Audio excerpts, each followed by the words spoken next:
السلام عليكم أعزائي المشاهدين، إن شاء الله تكونوا بخير. معكم بتول من مطبخ بتول قوجة. برحب فيكم من جديد وبرحب بكل المتابعين الجداد اللي انضموا للقناة.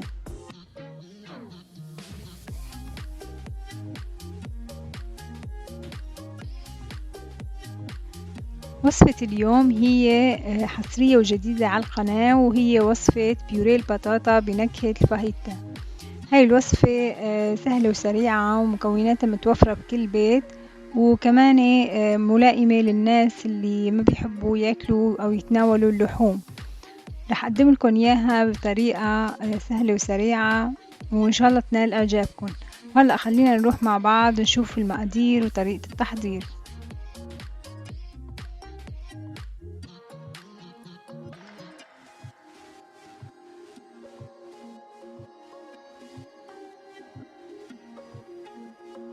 بالنسبة للحشوة رح نحتاج 200 جرام فطر مقطع، 200 جرام فليفلة مشكلة أو حسب المتوفر عندكم في البيت. كمان رح نحتاج بصلتين حجم وسط مفرومين فرم ناعم، ومعلقة كبيرة فلفل أحمر مطحون، معلقة كبيرة كاري، ومعلقة كبيرة مرق دجاج، وملح حسب الرغبة.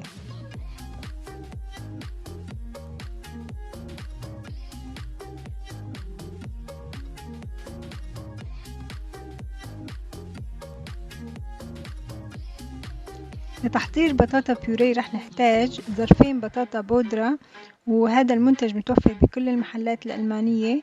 اللي ما عنده هذا المنتج ممكن يستبدله ب5 حبات بطاطا حجم كبير مسلوقين ومقشرين ومهروسين. رح نحتاج كمان 400 ملي لتر حليب، لتر ماء، رشة فلفل أبيض، كأس كعك مطحون، ومعلقتين كبار زبدة، وملح حسب الرغبة.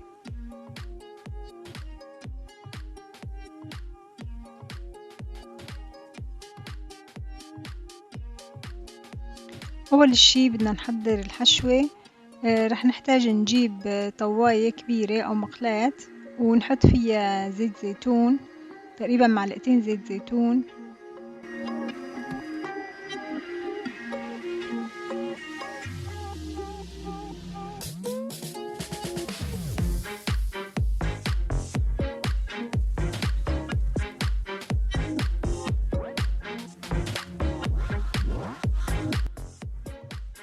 رح نضيف البصل ونحركه لحتى يدبل معنا.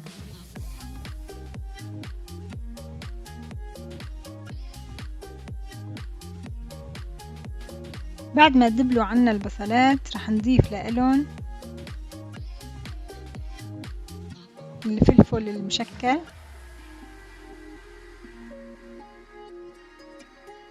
اللي ما عنده فلفل مشكل ممكن يستخدم أي نوع فلفل متوفر عنده في البيت.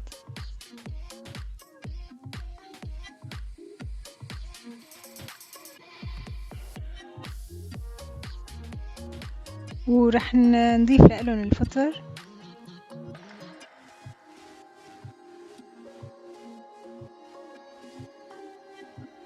ورح نحرك هالمكونات كلها مع بعض.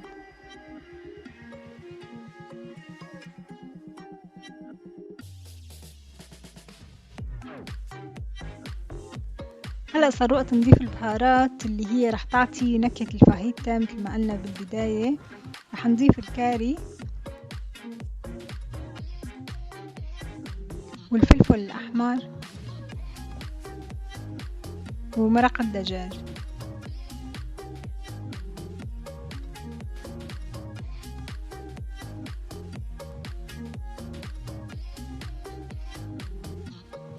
رح نضيف كمان حوالي معلقة صغيرة ملح،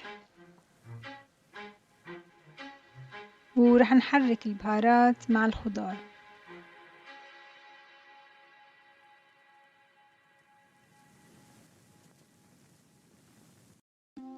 رح نترك الخضار حوالي 10 دقايق على النار لحتى يدبلوا عنا ويصيروا مثل ما لكم شايفين.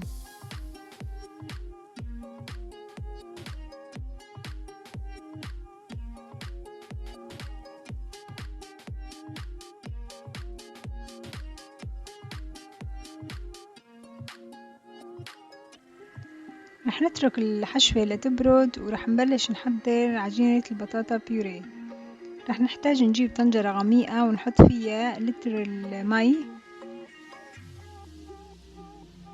ورح نضيف كمان لإله الحليب،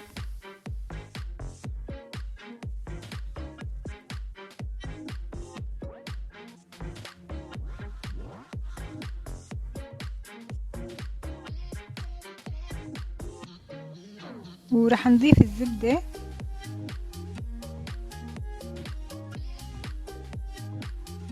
يعني تقريبا نحن حطينا هيك كل المكونات السائلة. ورح نضيف كمان الملح،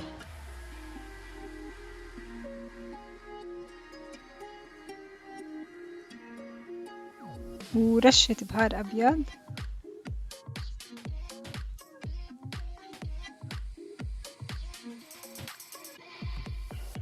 رح نحرك كل هالمكونات مع بعضها ونتركها لتوصل لدرجة الغليان.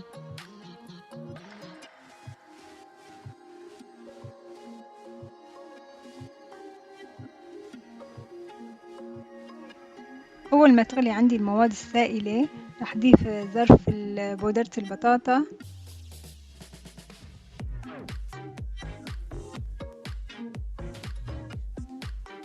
وبتضل إيدي مع التحريك المستمر.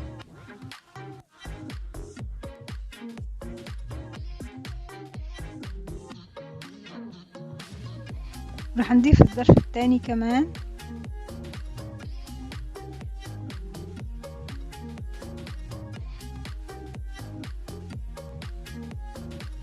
وإيدنا بتضل مع التحريك المستمر مثل ما قلت لكم.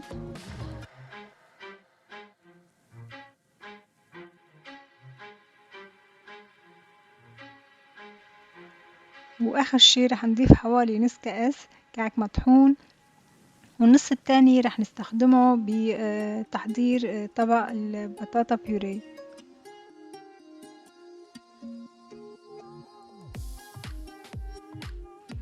رح نحرك المكونات كلها مع بعضها لبين ما نحصل على عجين متماسك.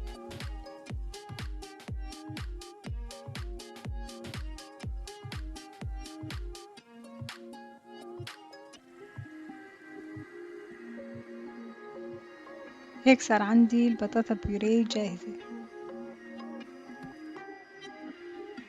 رح نتركها تبرد شوي وبعدين نبلش بتطبيق الوصفة.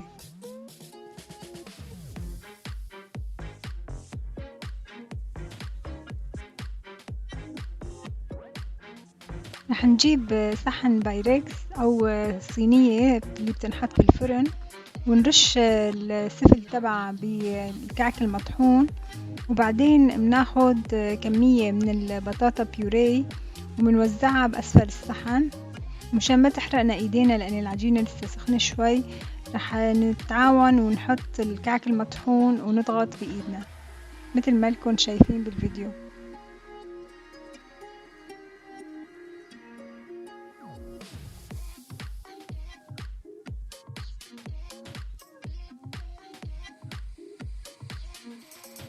أنا من فترة قريبة كانت رح تجيني صديقة ألمانية تتغدى عندي، وهي كانت ما بتحب اللحوم، وأنا كنت محتارة شو بدي أقدم لها، فأجى على بالي هاي الوصفة.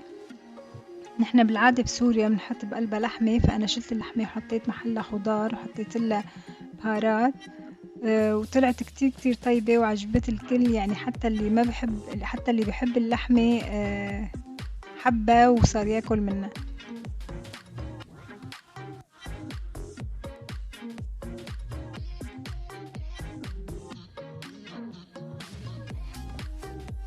هلأ عم نضيف الحشوة بالنص، ورح نرجع نحط طبقة بطاطا بيوري،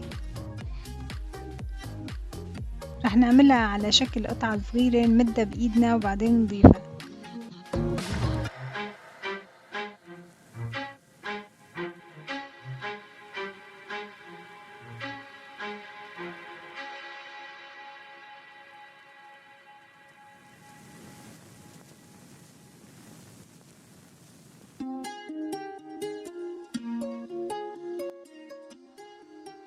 أنا خلصت تغطية الطبقة التانية وهلأ عم نضيف الكعك المطحون عشان يعطينا لون حلو وقرمشة للوصفة. وقبل ما نحطها بالفرن رح نحط حوالي معلقة زبدة على الوش، وبعدين بندخلها على الفرن لمدة نص ساعة.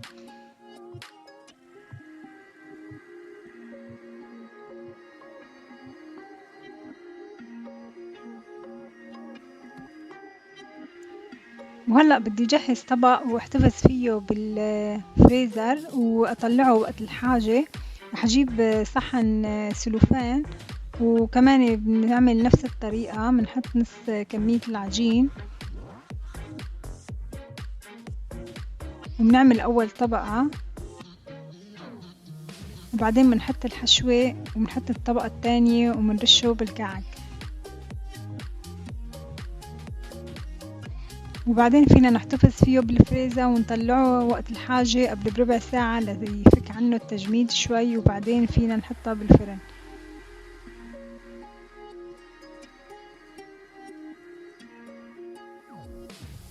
هي كتير بتفيدنا إذا ما كان متوفر عنا أكل في البيت، أو جانا ضيف فجأة وما كان عنا أكل أو ما كنا مجهزين حالنا.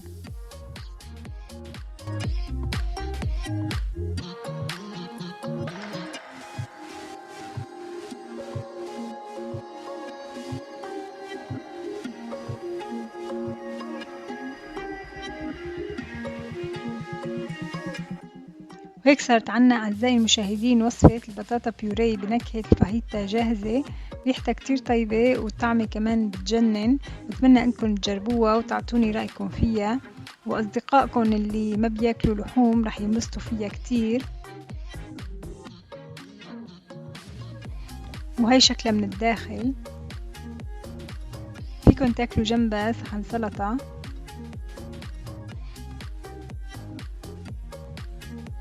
لا تنسوا تدخلوا على المنتدى وتشاركوني بآرائكم، وما تنسوا السبسكرايب واللايك والاشتراك. وبشوفكن دايما على خير. كانت معكم بتول من مطبخ بتول قوجة، والسلام عليكم.